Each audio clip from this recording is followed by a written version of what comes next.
Hey, comic book collectors, do you want to protect what you collect? Do you hate when your comic books slide around in your short box, or you need to turn them sideways just so they don't bend or fall over? Well, look no further than Sidekick Supplies. Their product fits firmly inside your comic box, so you don't need to worry. And not only is their product made in the USA, but also ships free directly to your doorstep. Check out our sponsor, Sidekick Supplies, at sidekicksupplies.com and use the code ComicCon15 for 15% off your purchase. Believe me, you'll be ordering more than one. Welcome to the one and only Comic-Con Podcast, your podcast for comic book news, reviews, and comic community drama, with your hosts, Nemesis Prime and Milton the Manimal. Are you listening?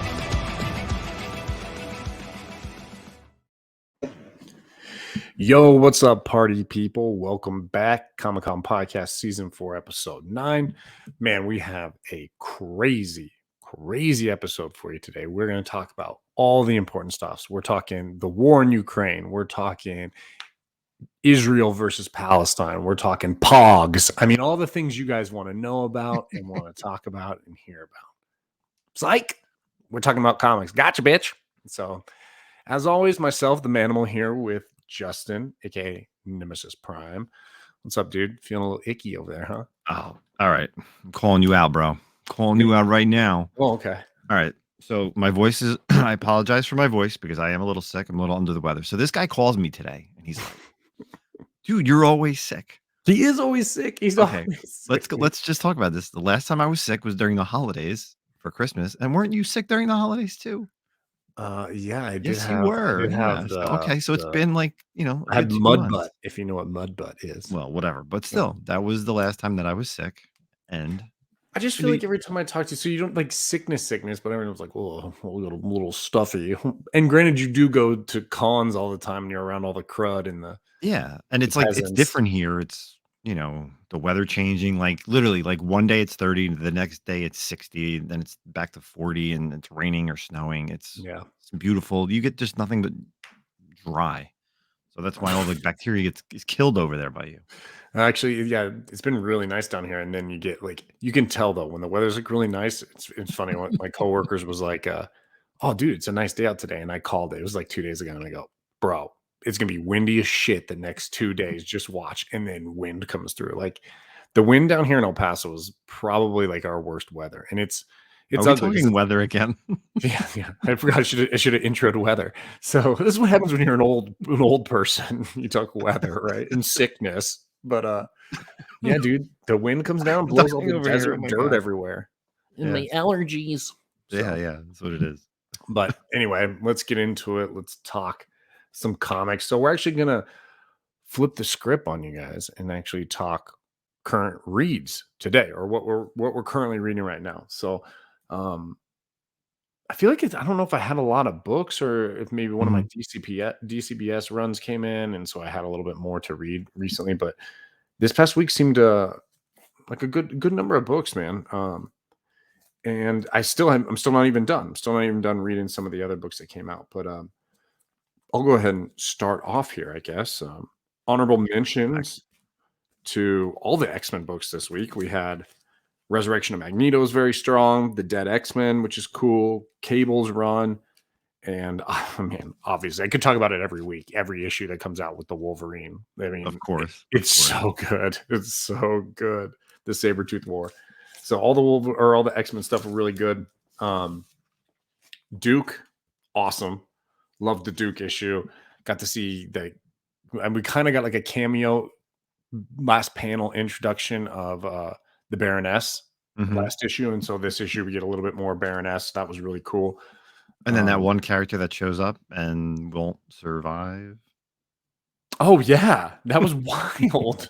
I was like, well, that was pretty quick. Yeah, like, right. I'm a big character, but shout out to, I don't want to take all of them. I don't know what are you going to talk Carnage? No, you can go ahead and talk Carnage. Well, I just want to say shout out to Carnage issue. It was awesome as well. So anyway, so the two I wanted to kind of talk about, or three, like the honorable mention is you guys really should be reading Local Man by Seeley. It's Tim Seeley, right? Yep, Tim. Yeah, Tim Seeley. It's so good. It's very, very interesting. It's it almost kind of feels like The Boys in a way, right? Because it's like Yep. superheroes that are like work for the government or whatever in a way, but it's a little bit more grounded than The Boys, a little less wild, I guess is a good description for The Boys. And I really love the flip cover thing. So like you read the main novel, and then you can flip it over and reverse it, and it's like a little side story as well. So it's awesome. I really, really have been enjoying Local Man.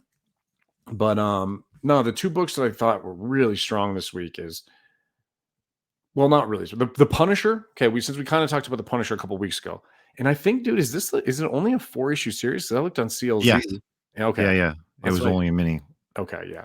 So honestly, this is the best issue of the run so far. The last one, it ended pretty strong. Granted, there's nothing wild here. I mean, it's nothing different than what we've talked about in the past. But Yeah. kind of towards the end of the book, feel like, okay, cool, man. Like I'd be interested to read some more Joe Garrison stories.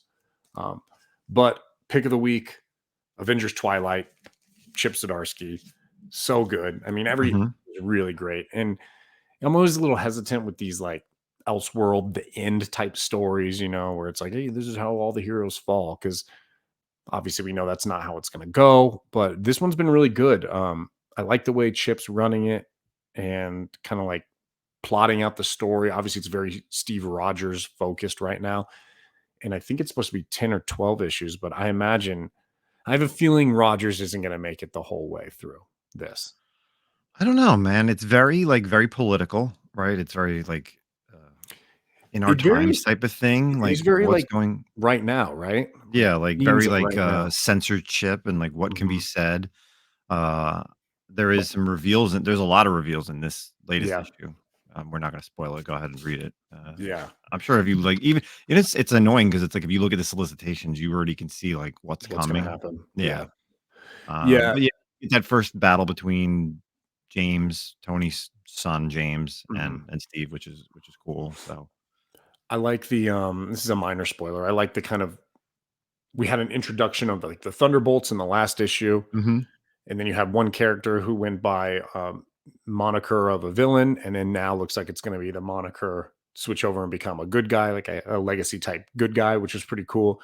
Um, but yeah, it's very interesting. It is mirror kind of the times right now. This idea that like, don't worry, the masses are too dumb to realize, just feed them what they want. And that is kind of what it feels like is happening in the US right now, right? With like this war of the media. And I think whether, I jokingly said we are going to talk about politics, but like obviously everything's a little political these days. But no matter where you fall on the spectrum, if you are like a logical thinker, you have to realize that what's going on with the media these days is wrong, no matter Mhm. what side you're on. Like it is just skewed, and it is very dangerous because you're fed information, but if you're not fed the right information, honestly, misinformation is probably the biggest threat I feel like we're in right now in this world. Mhm. Um, Especially with the internet, right? Because the internet connects everything. You flood it with misinformation, and and muddles everything up. Anyway, so that's kind of like one of the themes in this Avengers Twilight, and really enjoying it. Obviously, Chip Zdarsky's writing's amazing, and the Alex Ross covers are fabulous. Yeah. So, Daniel Acuna on the art too is pretty badass oh too. yeah, and the interiors for sure, yeah. So, really good stuff there. So that's what I got. What about you, man? So I was going to talk about Punisher kind of like as a comparison because we actually Oh had yeah, same do thing. it. It was great because we had Punisher #4 and White Widow #4, and it's two Okay. series that just are ending. And like you said, it was very weird they are only mini series. Both I think wrap up very well. Yelena's story kind of finishes her little suburban town thing, right? Joe Garrison battles Jigsaw. We get to see him in like a not Jigsaw because of kind of like what happens at the end, right?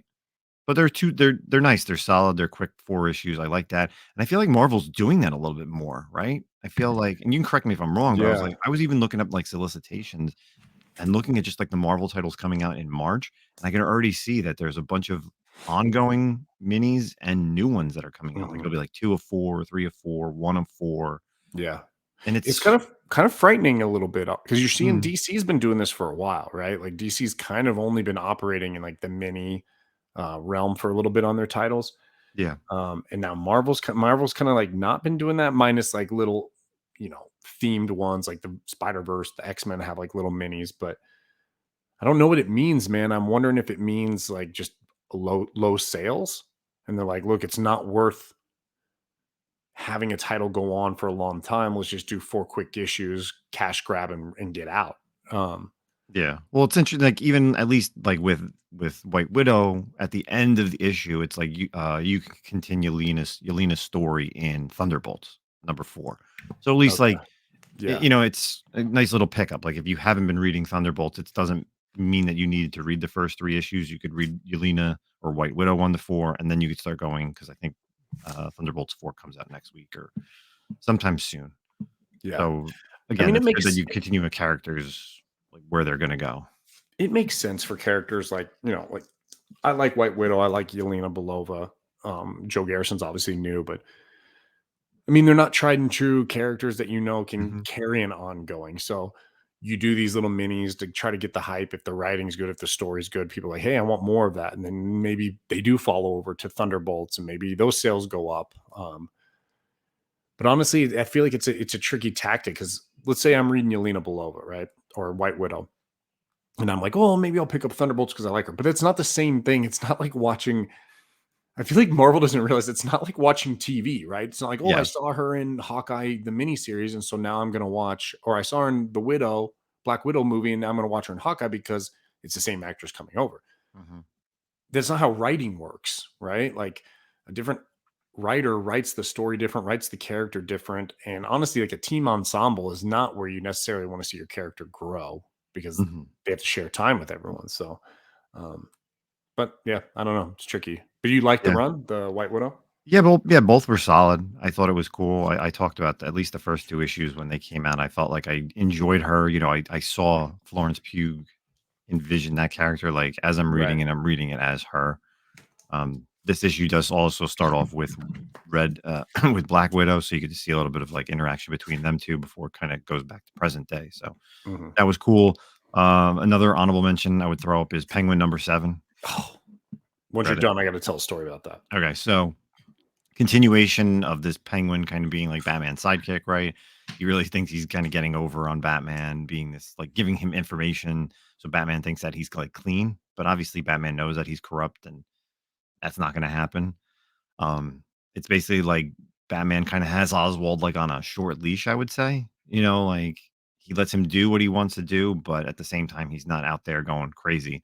But I do like at the end, I thought was really funny was when he finally takes the whole like penguin persona and has the whole attire, and he basically tells Batman to like beat the crap out of him and take him to jail because he even says, if you treat me like a nut, they'll put me in Arkham and then I'll get out sooner than putting me in like regular prison where I Mhm. could be there for a longer time. So like that's you never think about that way, right? Right. Like the Joker, he could come out or any of these other clowns that wear these get-ups can come out a lot sooner Mhm. than if they would have just been like a normal person just going to jail. Yeah. But go ahead, what's your story? And then I'll get with my Oh, my pick of the week. yeah. I mean, dude, I've been collecting this since the beginning, right? The Penguin, and then all Yep. of a sudden, so I put it on my list this week for my shop, and then all of a sudden, my shop's like, oh, yeah, I don't order that book anymore. And I'm like, what? Like, it's literally one of like the best ones coming out on DC right now, and I'm not really picking up a lot of DC, and I was just so annoyed. He's like, well, I can order it for you.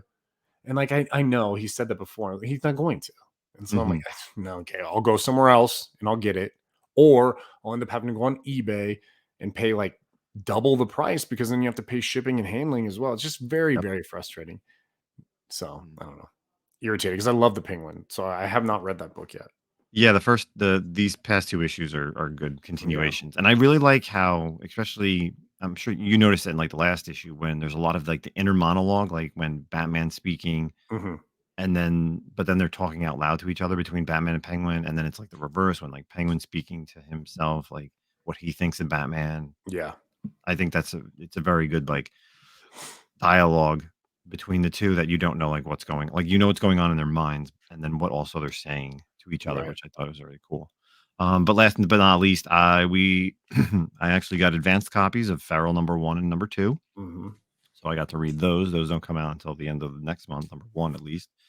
Uh you know, if you like stray dogs, I recommend picking it up. You got 3 house cats, obviously big cat guy here.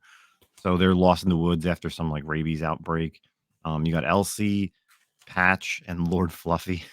You know, and it's pretty cool because they're kind of like your typical teenagers in like a zombie movie, basically. Like they don't know what to do. They don't know how to. They're trying to figure out how to survive, but they don't know what to do. Right. That's kind of like your like the MO of like teenagers in a like a campy horror movie. I mean, if you thought Stray Dogs was fucked up, wait till you read this one. That's all I'm gonna say.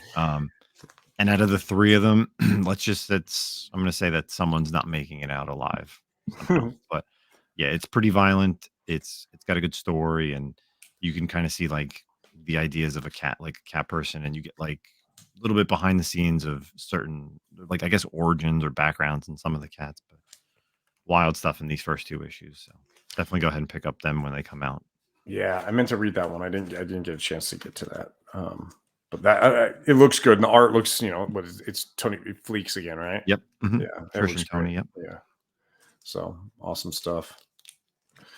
Cool. Sounds good. Check those books out, guys. If you're not reading those, obviously some of them are probably titles everyone's reading, but we'll always try to throw in some books out there that maybe you guys aren't reading right now. But yeah. Anyway, moving on, we have some community questions. Mr. Prime, what do you got? Yeah. So we have two quick questions. We have one from Mike the Beast Benson.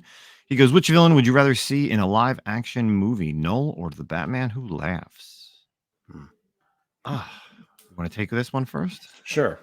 I mean, it hands down Batman Who Laughs for me. I'm a little over and tired of the symbiotes and the Venoms and the Carnages and all that stuff. And I never really found anything super interesting about Null. Like there wasn't, I don't know, the hype wasn't there for me, where the payoff wasn't there after the hype. Like he just was this like god of the symbiotes, but like, I don't know. There was not a lot to him for me, but the Batman Who Laughs now, that's something different. Like I thought that idea of a character is just great. Bruce Wayne turning into the Joker, which is always what you've wondered was going to happen, right? If he ever got infected by the Joker toxin. And then, but it's more than that, right? It's not just Batman with the Joker face and laughing. Like the Batman Who Laughs is crazy, and he looks crazy, and you got the Robins. I mean, yeah, I would love to see that. I would love to see how they would do that. Like, I don't know how you do that. It'd have to be like the darkest Batman film ever, right? Like, yeah, I've seen cosplays and they're pretty wild for those characters. So yeah, I had that like legit movie money. That 1/8 statue. Holy, that was the only statue I've ever bought, and it was awesome. Like so cool. But yeah, that's my vote. You? I actually thought you were going to go with Null.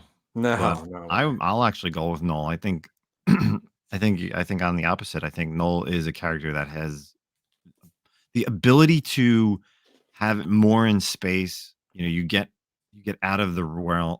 You get out of the realm of like the normal symbiotes. Like you can bring in the whole symbiote world, like their host, like their planet.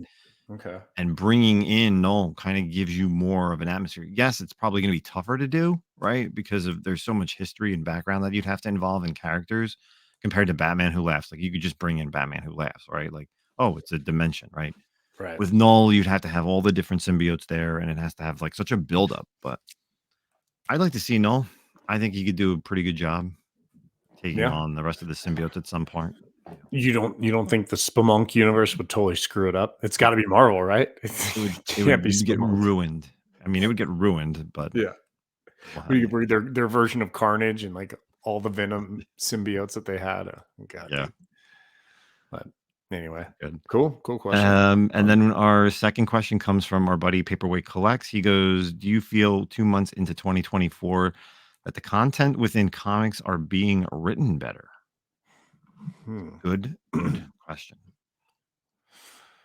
I don't know. It's tough. There's a lot of hype right now about the Ultimate Universe, right? That's kind of pushing a lot of hype in these first 2 months. There's, which is always a good thing, whether you agree or disagree on the Ultimates.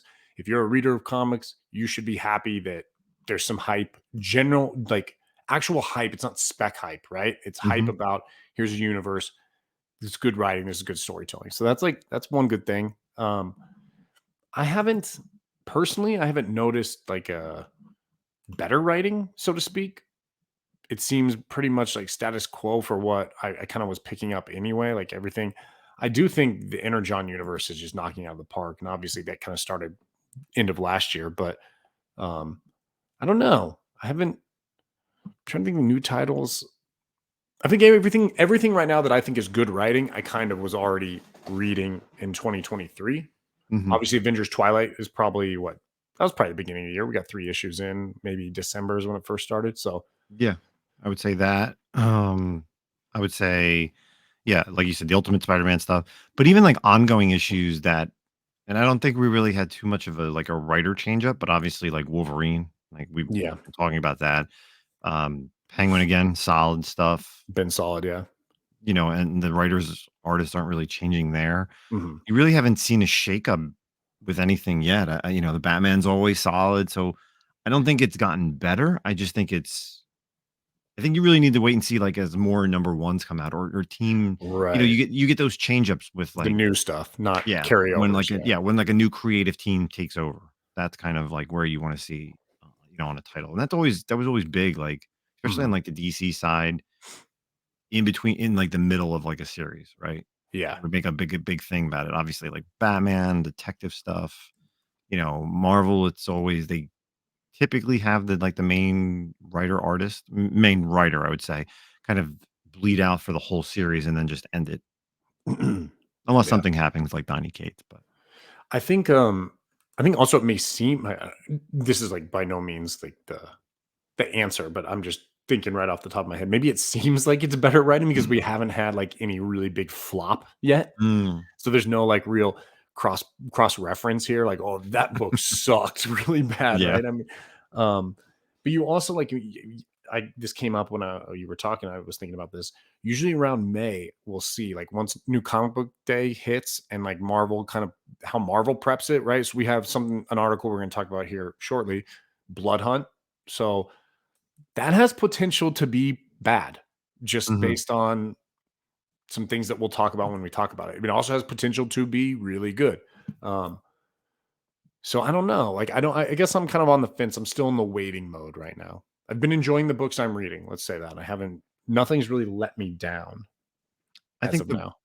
I think the one thing that always stays or is written well is either these limited series like Avengers Twilight, right? Like Mhm. that's it's out of continuity. It's not really going to be changing anything like the status quo, and and just general stories, right? Nothing like events, because we Yeah. always talk about events and we're like, ugh, this event, and it never the writing's like, it never really changes anything. But Right. then you just have regular storylines like obviously the Saber Tooth War right now, the Batman stuff, The Joker Year One stuff. yeah, Yeah. anything that we talk about on our weekly reads, like we really don't ever talk about very good story events, right? There's no big giant arcs that, like obviously the Beast World that just ended for DC was like a letdown. Mhm. I think the last thing that realistically was good, what was like the last like big thing Event? that came in? Yeah. Shoot, dude. I don't know. What's good?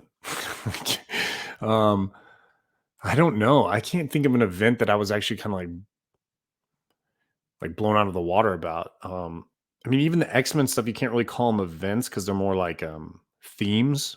Like the Fall of X has been going for a while. It's not Hmm. necessarily like an event. It's just like a theme across all the X titles.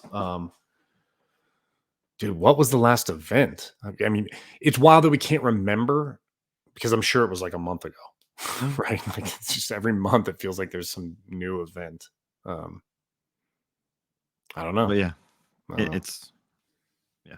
So whatever. I think it's a good question. I just think it's a question that realistically you need to wait and see It's a little as early. more number ones come out and or new series come out and Yeah. with the creative teams. And I think, like I said, with Marvel looking at their solicitations, there's a lot more of these miniseries. Like I read Spider Punk 1 today and Mhm. I wasn't too impressed.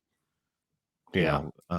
Race to Arms, I think it's called. And does Hobie Brown really need another miniseries? Like all it is just they take him and he's got like this band of people that are different versions of the characters in our universe. So like Ironheart is called Riot Heart. There's like a Captain America character.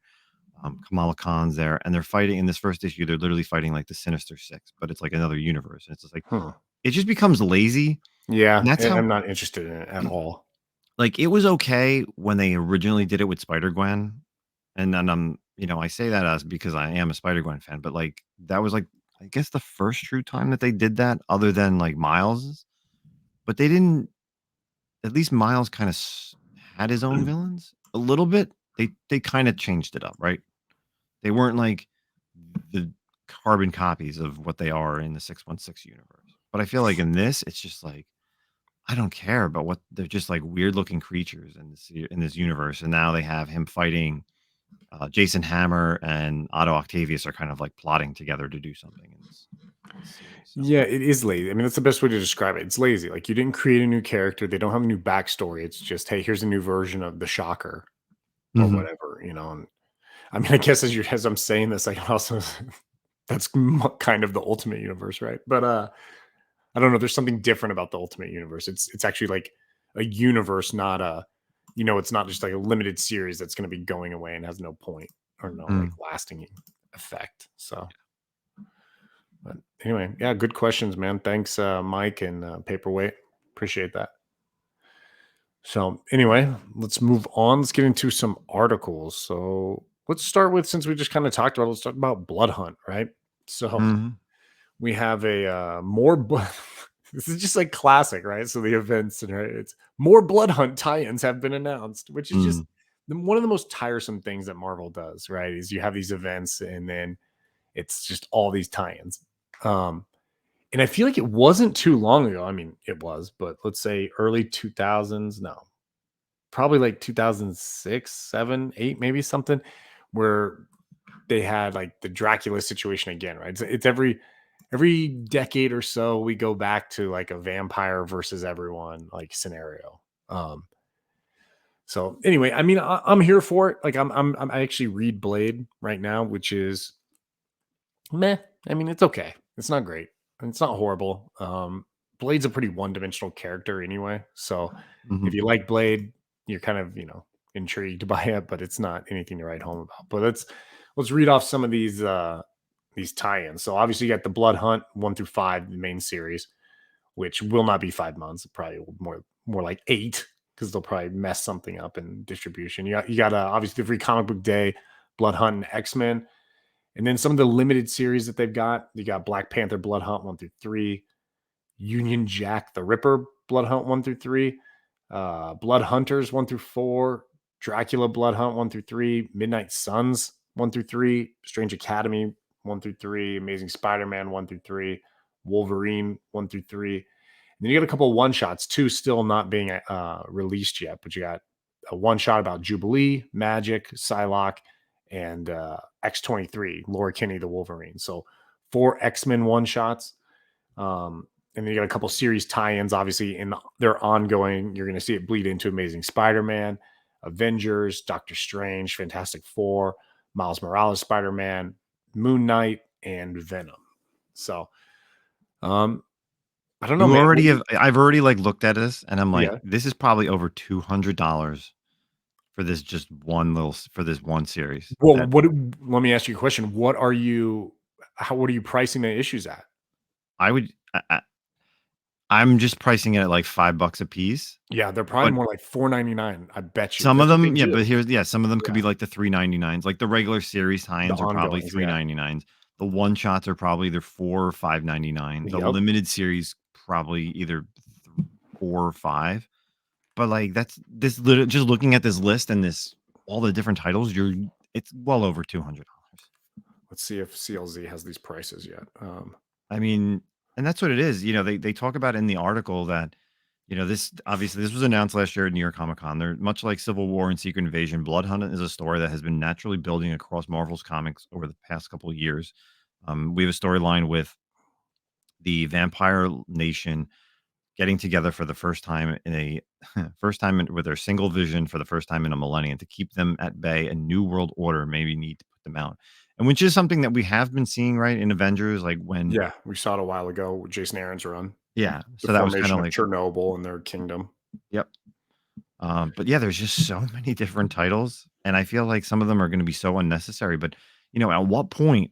This is like where it is. It's like, at what point is so many limited series one shots, tie-ins just sucking your money dry? Yeah. Like, so sorry, keep going. No, it's just like I title like the limited series I could get some of them I can get behind some of them, but like Mhm. Strange Academy and Union Jack are like for me, I feel like the two weakest of those 6 or 7 that you told, right? Yeah. So I did the math on just the limited series based on what CLZ says. So each issue is this is just the limited series, right? $4.99. So just if you collected all the issues, which is like I think 26 issues, Mm-hmm. it's $130 just for those limited series. But yeah, I mean, honestly, Union Jack kind of sounds interesting to me because it's a character that like hasn't been around a while, and like the Ripper, I'm wondering does it have a tie-in to like Jack the Ripper possibly? But like Strange Academy, I know there's a fan base for Strange Academy, but this is what Marvel does, right? It has like a title that didn't do well, and then they bring it back for a limited series to see if, like, hey, let's see if we can get a little bit more interest in this title. Mm-hmm. Case in point, Black Panther, which always sucks. And I don't know who out there is like, I don't know who you fanboys for Black Panther are. You obviously don't exist because you don't buy his books because it can never hold a run. It's just, yeah, dude. Midnight Sun's cool. Do you need Wolverine? Obviously, every time. That's obviously like the best title in there. Well, I think Midnight I Sun, think Dracula Prize is pretty solid. I like Blood Hunters. I Blood think Hunter with that's like Elsa Bloodstone, it looks like, and who else? Hawkeye and Werewolf by Night. Oh yeah. I'm looking at a really small picture. Yeah, Okay. it's pretty crappy picture, but The one shots with all the X-Men, obviously I'm an X-Men fan, but I don't know, maybe. And then I don't know, dude. I mean, back in the day in the 2000s, I would have been buying every single one of these books. You know what I mean? And now but that's I was the sucker back then, but at least yeah. back then they weren't $4.99 a book probably. Yeah. And I also do like how in the main series they have these what's called the Red Band The edition. Red Band. Yeah. Okay. Like well, let's see if actually I bet you the main series is more expensive. Hold on. well, it's probably going to be at least a $4.99 book. But don't get me wrong. I definitely I'm excited for it. I like the art. Pepe LaRose is definitely a great artist.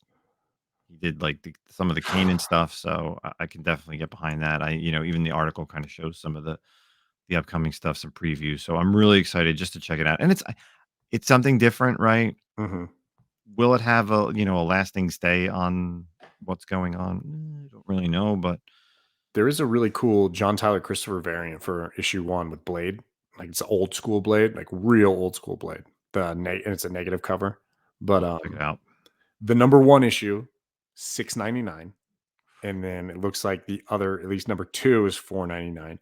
But I bet you, knowing Marvel, issue 5 is probably up that bad boy to another $6.99. So that's what Marvel does, man. It's getting tiresome, dude. I feel like they're just squeezing blood out of the stone. No pun intended with Blood Hunt, but I'm excited for it. But I guarantee you probably 80, and I'll read all these titles. 80% of them I'll most likely will read online and not purchase. So yeah, I'm not going to pick up the Fantastic Four books. I'll try to read them online if the story seems good. Yeah, some of those titles are just weird to have in there. I don't get the series tie-ins, but whatever.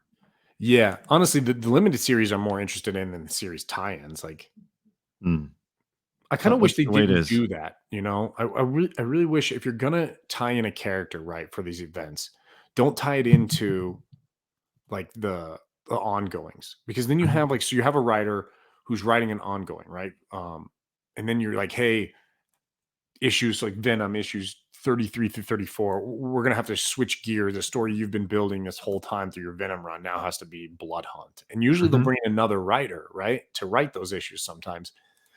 And it just, I don't like that. Like, just do a limited series if you want Venom in there or something. Yep. Yeah. So, I don't know. Anyway, I agree. What do we got next? Let's stick with some events. No. Let's stick with some events. So this is over at Screen Rant, Marvel's Venom War hits father against son in a massive symbiote battle royale. Can't go a whole month without talking about symbiotes. So this was recently announced, coming out in August. So the Venom War will see a huge battle between Eddie Brock and his son Dylan by Al Ewing, Philip Tan, and Ebion Colelli. Completely butchered that. Eddie and Dylan assemble powerful teams to face off against each other. The villains backing Eddie, which is pretty crazy because from what we see in the artwork, you have Eddie's team is Bedlam, Flash Thompson's Anti-Venom, Wild, and Tyro. And then you have Dylan. And on Dylan's side, you have Normie, Red Goblin, Sleeper, Flexo, and Black Widow in her new symbiote suit. So this is going to be some weird stuff coming over the summer because it's always a summer of symbiote somewhere, right? Yeah. So with that being said, the biggest event for Venom fans for this year, you got these two. I don't. How is this? I mean, I'm not really reading Venom too much. I was reading the Red Goblin stuff, but like, where is this fitting in? Like, have you been keeping up with Venom? Like, yeah. So currently, obviously, this Venom run started with Eddie being like the God, the King in Black or whatever, and all those side characters, all those new ones, they're all versions of Eddie Brock. So it's kind of hard to explain, I guess. Well, no, some of them I do know, but I'm just saying, like, where are they? So they're going to be fighting each other, but is this something that's already building in the? Not really. I mean, you have Eddie doing his own thing in like this. I think it's called the Garden, and it's some like out of time situation, and each one of those like Tyro, Wild, and those dudes are all parts. They're all Eddie at some point in his life as he's getting to like the end goal.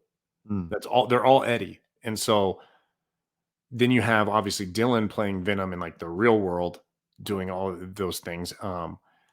It hasn't really been building up. I haven't mean there hasn't been a lot of antagonism between the two characters. They're trying to Eddie's trying to get back to Dylan. But yeah, it's I don't know. I mean, I guess when you've created like that's the thing, right? So this story's now created like 6 more Eddie Brock symbiotes. So that'll be great. Like 10 years from now when we have all these other characters that are showing up. But I don't know, whatever. Why they give Black Widow a symbiote, dude? I mean, come on, dude. I don't know. I'm excited. I like Sleeper, but it is. I love Sleeper. I think the idea is because so you have Eddie you have Dylan who was introduced right not too long ago in the universe. Eddie's son didn't know about him, so it's kind of like this building tension of father and son, right? Yeah, that's kind of where we're going to get this thing, and I feel like that's something that we haven't really seen too much in comics. So why not? Do it, right? Dylan's grown. You've seen him in his, with his symbiote on Earth, and Dylan and Eddie's over there in the garden space, wherever at a time. But yeah, fighting Meridius, and it looks like Meridius is in the middle there, so it's probably going to be like him coordinating all this. Like he's the one who's behind it. I don't know. I'm not crazy about where Al Ewing's been going with this story. It's not horrible, but I don't find it to be, I don't know, super interesting. It's not gripping me. Maybe others. So I don't want to say. That's just my opinion right now. But and of course, yeah, the retcon of Flexo into a symbiote. I mean, it's just cool, dude. More symbiotes. Sweet. But anyway. Venom War, August 2024. Following the summer of symbiotes, probably. So moving on, we've got a DC Elseworlds. Kicking over to our DC guy, Justin. Yeah, so another article over at Screen Rant. So DC Elseworlds relaunches beginning this June. So DC has finally announced the official comic release timeline for its out-of-continuity Elseworlds stories while dropping this June. So we obviously will see the imprint of Elseworlds returning with 6 captivating titles, including stories from Batman, Harley Quinn, and even Deathstroke. So the titles include from our DC versus Vampire series with the World War V. We have Gotham by Gaslight, the Kryptonian Age. So the old Gotham by Gaslight was a Mike Mignola book in like the early 90s or late 90s. I can't remember. Dark Knights of Steel All Winter looks pretty cool. That's involving Deathstroke and kind of Norse mythology. So that's going to be awesome. You have Batman the Barbarian, Batman Nightfire, and Green Lantern Dark. So some of them sound pretty amazing. Get over it. So the Green Lantern Dark, following Earth's last hero against a desolate wasteland backdrop overrun by monsters in a post-apocalyptic world. Batman Nightfire will divulge into a time-traveling narrative as the Dark Knight attempts to correct a tragic event by journeying into the past. Okay. And then, like I said, I think the Norse mythology of Deathstroke sounds pretty awesome. The whole Norse lore. Yeah. Yeah. There's two, like, obviously, like the Gotham by Gaslight, Dark Knights of Steel, DC versus Vampires. Those are all like kind of ongoing Elseworld stories that have been like over the years, which is kind of cool. I like DC versus Vampires, more vampires, right? Yeah. Dark Knights of Steel. Good twist, Fun. good change, Yeah. right? That was a good, then, change in the DC vampires. Yeah. And then, I don't know. I mean, I might check those out. The Green Lantern Dark. It looks like it's a female character, right? As I'm seeing the cover here. She's got like a lantern on a stick, which is it looks pretty cool. I don't know. I'll check them out. Probably almost fun looks stuff. I feel like the Elseworld stuff has always been something that was done at DC in like the 80s and 90s, and they kind of just got out of it. Yeah. And I feel like it's been more drawn up in the past couple of years with obviously, DC versus Vampires and Dark Knights of Steel. They've seen the success of those two titles, and they're like, they should be expanding on that. And it's not always just about Batman. Yeah, obviously, Batman the Barbarian and Batman Nightfire, your main guy, but then you're throwing in Green Lantern Dark, which is completely new, and like you were saying, looks like a female character. Gotham by Gaslight wasn't originally Batman, but now I see, again, the Kryptonian age. That one's kind of expanded. So they say it will expand upon the dark and mysterious universe created by Brian Austin and Mike Mignola, taking it beyond Gotham City's borders to unveil a 19th century Justice League. So I'm surprised they didn't throw in one of the other like Elseworld titles that has been really popular over the years, The Deceased. They did a lot of like miniseries with Deceased, Kind of surprised they didn't throw that one in there. I felt like that kind of just ran its course, though. It did. It did. I'm glad they didn't, but that's not to say I'm not surprised. I'm surprised they didn't, But so some DC stuff for you guys. We hit up the Marvel and DC. So that's what we got for news this week. Go ahead and round out this episode with drama alert for sure. So I know everybody's been waiting because I posted it on Instagram, but you know what? That's called a tease. We give you what we normally talk about here on a weekly basis, so you can listen to us. And now we're going to get into some dirty stuff. So this was provided to me by two different people. I'm going to just say this allegedly, but it always was safe to alleged. Yeah, safe to alleged. So someone posted this. It's a pretty long read that I have to go through. Someone posted this on the CGC forums, and it was later taken down because, of course, once you get and hear who it's about, of course, they'd contact CGC and tell them to take it down. So former employee here, that's the person just saying it. Former employee here. I have firsthand experience working for Comic Connect / Metropolis Comics. Enjoy. Is a very depressing place to work with no leadership, no structure, and no respect for employees from the owners, Vincent Zarazola and Steven Fischler. If you were hired for one job like inventory, you will most likely end up having 3 or 4 additional responsibilities that no one will train you on. They hired a new CEO, Darren Wang, last year, and he had already quit the company as of September 1st. They fired the COO, Michael Cohen, not long after Darren arrived. And in true Comic Connect / Metropolis fashion, they expected him to act as both CEO and COO once Michael was fired.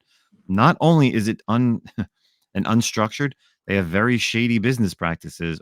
Get ready, people. Here it comes. Vincent Zarazola and Steven Fischler bid on Comic Connect auctions under the name Mr. Pink. This is an account that the company uses to bid up items that are underperforming or in order to win items that are about to sell for too low.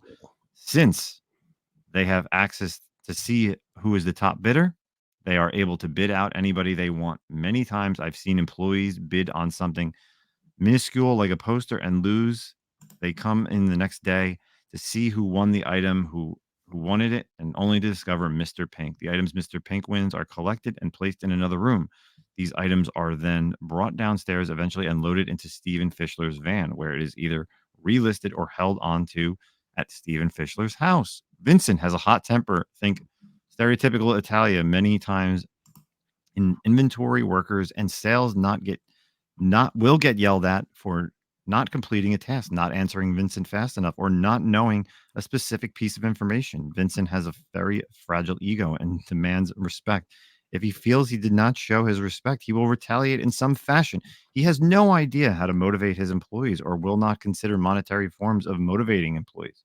Stephen is the opposite. He is the wealthy person who is an ambitious, self-impressed, who talks down to the people who he works for. He has consistently said he can go to McDonald's and find replacements for anyone. He is motivated by greed and booze. Many times booze. Yeah, many many times I've walked into his office and found a bottle of liquor in the trash or under his desk. Many times he will walk around the office barefoot. He's very quick to come up with ideas. He is very quick to come up with ideas and is very slow to execute. He is constantly looking for ways to cut corners, whether it's making upgrades. I've seen a book graded at a 7.6. I don't think it's 7.6, but let's just say it's 7 by Fisher, or telling graders that modern books are to be listed under 9.6, 9.8. No if or buts are about it. I just want you guys to know that this company is trash. The owners of this company are trash. And if Micah is reading this, don't go snitching to Daddy Vincent. Wow. So I'm looking at Metropolis's Instagram account. Who's the guy who's in all the videos? Which one is that? That's is that Vincent. Is that the booze hound or is that the mean Italian? That's the mean Italian. Okay. He at least wears his shoes, right? Yeah, he at least wears his shoes. Okay. So yeah, so big news right there. That is they have, obviously, if you don't know, there's many auction houses out there, Heritage Auctions, Goldens, and Comic Connect. So you have the owners of Comic Connect bidding under, and this isn't the first time that I've heard about this. Mm-hmm. But because this was posted on the CGC forums and then sent to me by several different people and then taken off, seems obviously why, I'm sure it's real because, and shit, I'm sure someone at Metropolis Vincent or Steve called up CGC and was like, take this off the boards right now. That's crazy, dude. It's unfortunate, man. I mean, we always talk about the comic community, right? And like trying to support each other. Obviously, we're at the front lines of the Epic Nation situation with someone screwing someone over. And then you have, of course, the big dogs, doing the same thing. I mean, honestly, it's no different than what Epic does, right? To some extent. I mean, it's thievery. You are trying to win a book and it's moved out of your hand. It's just like moving the goalposts all the time. Mm-hmm. And it probably doesn't surprise people because I feel like society is so used to like the people at the top doing things to us like this. But I don't know. It makes me look at him at a different light. I always looked at Metropolis as like a person who not in the know about Metropolis too much and Comic Connect, because that's not really my avenue and I'm not buying stuff on the auction house. But like, I don't know, man. I always thought they were like stand-up dudes, and now this definitely colored my opinion. Yeah, you figured they've probably been doing this for years, right? Oh, of course. And the fact that they get, and then I think I also read that, or I looked that up, that the Mr. Pink name no longer exists. I'm like, if you're gonna do that, you might as well just you should change your name like every year, every 6 months. Like if you're gonna keep like doing that, but right? Move it to yeah. But the thing is too, then it looks like this. When they sell something like super high, oh, it's a record at Comic Connect. Right. Bullshit. Bullshit. It's probably them, because where's the owner? Where's the person, And again, that then hurts us, like the little guys. Like, that's not fair. Like, I want to be able to win a book at a, possibly a good price. But listen, if it's I just said, like, it could go for low. If they think, oh, it's going to go for low and they want to get more money, because obviously they make money off of the consignment fee of the person. So if it only goes for 100 and then all of a sudden I'm bidding up to like 600, obviously they're going to make more on that person who's selling it if it's someone who's consigned it to them. So, and that's kind of the appeal. That's always been the appeal of the auction format, right? Is that you might, it's multiple things, right? There's a lot of appeal to the auction format, like the energy, the fun is one of them, but it's also the idea that, hey man, I might get this for a steal. Like there may only be 4 people bidding on this, and I might get it like $200 cheaper or $50 cheaper or whatever, you know? And now that's kind of like being moved, right? That's like not being allowed to occur. So that's very unfortunate. I mean, I don't have any intention of bidding on auctions, but I can definitely guarantee you that if I do in the foreseeable future, it won't be with them based on this because I won't trust it. I won't, you know. I wouldn't even never go on their website, whether Comic Connect, Metropolis, to even look at a book. I wouldn't even buy just like a book that you could buy on a buy it now, like after seeing that after the people that provided it to me, because I'm not going to support them. No, dude. Yeah, that's horrible. And they're, like you said, man, they're a big name in the community. It's very, very especially this East Coast. Yeah. They're here at New York Comic Con. Their office is right in downtown New York City. They're like no joke. So yeah. So, and has there been no identification, obviously, on like who the employee was who wrote this? I'm sure that people could like figure it out, but yeah, I mean, I'm not the in the know. Yeah, I don't really know. He's been silenced. Probably. Yeah. But I like at the end there, he's like, "Oh, don't go telling Big Daddy Vincent." And who was the person he called out at the end? Oh, Micah, and I think he's the art guy there. Like he's the guy who deals with all the art stuff, if I'm not mistaken. But I could be wrong. But like the OA. Yes. Yeah. Okay. But yeah, so that was provided me by a few different people. It was on the CGC boards. It was taken off, but some people clipped it before. Yeah, nothing, dude. Nothing. Everything's on the internet. It doesn't matter if you post it and 2 seconds later, oh crap! Probably people already got that shit, dude. Yep. Yeah. The internet always wins, man. That's funny, dude. Screenshot. Fuck. Whoever invented screenshot, bro, that person deserves like a Nobel Peace Prize. Like, hey, you know what? Let's have the ability to just screenshot this real quick. It just is like ruined more lives than anything in this universe. Always. That's wild. That's wild stuff. Yeah, it's unfortunate.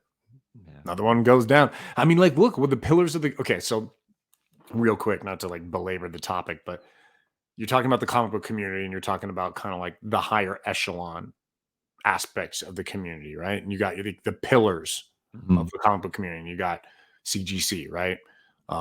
Maybe CBCS, and it depends like on the year. Maybe kind of they rise up to there. Metropolis has probably been one of those pillars of the community in terms of like that kind of stuff. Well, as far as like auction houses and you look at it like names where you would be able to find old like Grail type books, right? That's that's where you'd think. You think right. Heritage is one, of course. Yeah. And I don't mean just like auction houses. I'm just meaning like the comic book world. Yeah. Boom, these are big names. You got Heritage, you got Diamond, you've got CGC and Metropolis. Yeah. I mean, they set up booths at New York Comic Con and they show off like amazing original art covers and high grade like first Action One. They have like, dude, I remember at San Diego Comic Con, their booth was even it doesn't matter how many times you've seen it, right? You just always cruise by because you're like, holy shit, Action Comics 1, Detective Comics, like it's wild. You just have to see them.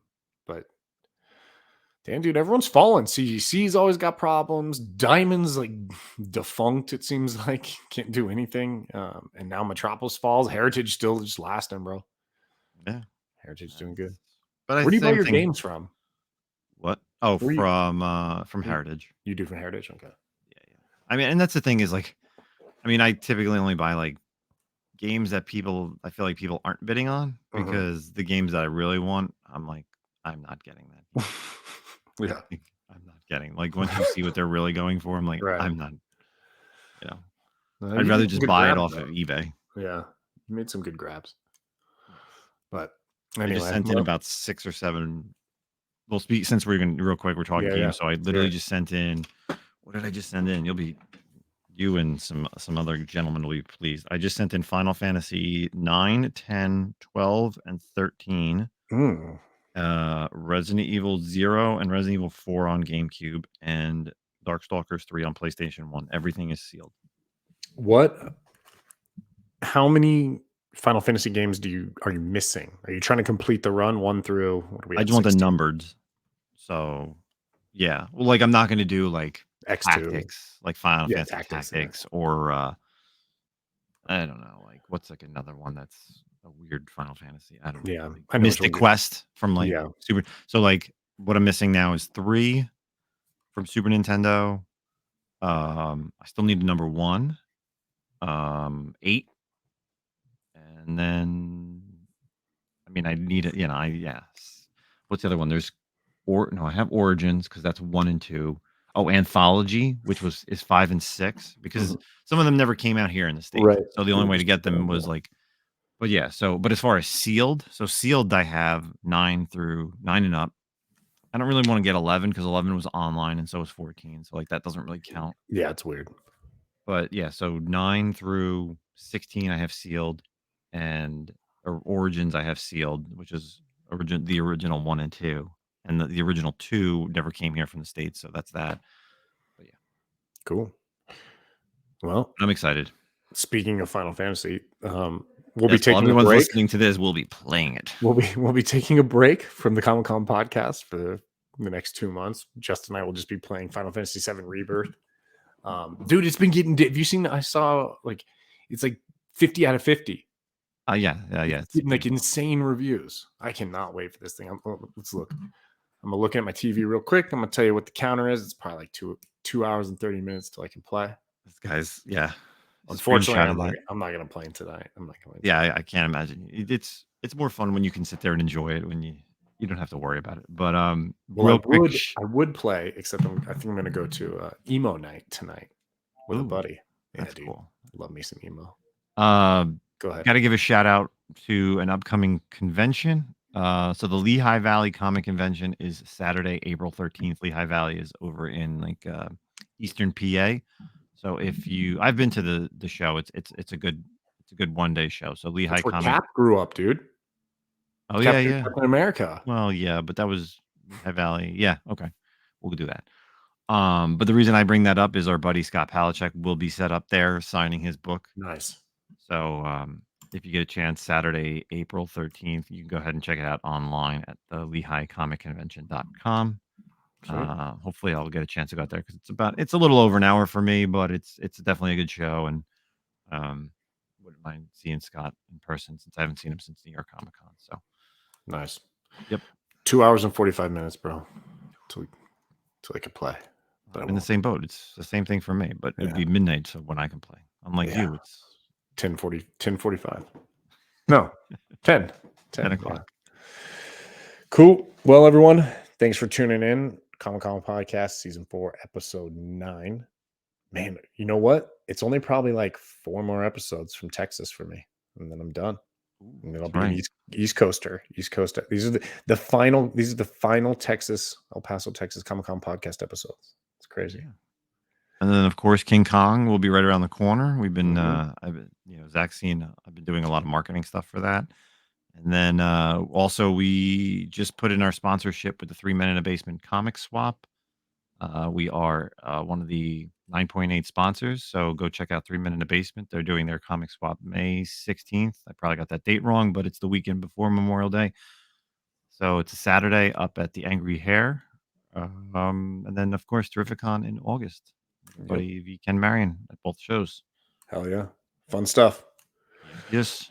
Well, thanks for tuning in, everyone. We will catch you next week. Have a great weekend, and we'll see you when we see you. Later. Hey, comic book collectors. Do you want to protect what you collect? Do you hate when your comic books slide around in your short box, or you need to turn them sideways just so they don't bend or fall over? Well, look no further than Sidekick Supplies. Their product fits firmly inside your comic box, so you don't need to worry. And not only is their product made in the USA, but also ships free directly to your doorstep. Check out our sponsor, Sidekick Supplies, at sidekicksupplies.com and use the code ComicCon15 for 15% off your purchase. Believe me, you'll be ordering more than one.